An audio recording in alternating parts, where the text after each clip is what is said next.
Do you know that every one of us has blueprint of life making new connections, determines our characteristics as a living thing? Without further ado, let me introduce to you our topic, DNA. What is DNA? DNA is also known as deoxyribonucleic acid. It is a molecule that contains the biological instructions that make each species unique. DNA, along with the instructions it contains, is passed from adult organism to their offspring during reproduction. Virtually, every cell in your body contains DNA, or the genetic code that makes you you.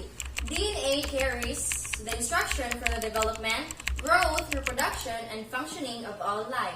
Differences in the genetic code are the reason why one person has blue eyes rather than brown, why some people are susceptible to certain diseases, why birds only have 2 wings, and why giraffes have long necks. Basically, if all of the DNA in the human body was unraveled, it would reach to the sun and back more than 300 times trusted source.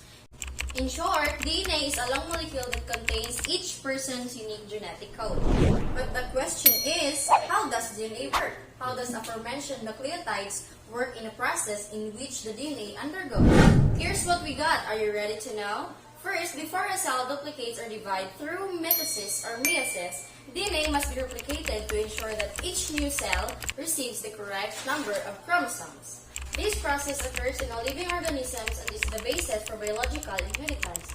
DNA replication occurs in several steps that involve multiple proteins called replication enzymes, as well as RNA. DNA replication is vital for cell repair and reproduction in organisms. In order to fit within cell's nucleus, DNA is packed into tightly coiled structures called chromatin, which loosens prior to replication, allowing the cell replication machinery to access DNA strands. Second, before the DNA replication can begin, the double helix structure of the DNA molecules has to be unzipped. Helicase, an enzyme, is integral to this process, breaking the hydrogen bonds that holds the complementary bases of DNA together, A with T and C with G.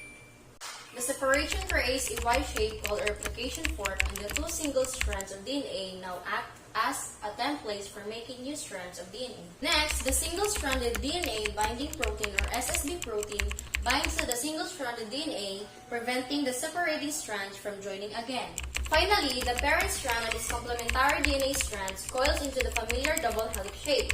The result is 2 DNA molecules consisting of 1 new and 1 old chains of nucleotides. Each of these 2 daughter helices is nearly exact copy of the parental helix. It is not 100% the same due to mutations. Moreover, DNA contains hereditary information that is passed on to you by your parents. If you and your father have the same color of eyes, or your hair are silky as your mother, this is because of the DNA that you inherited by your parents. Even many diseases are passed on from generation to generation because of DNA.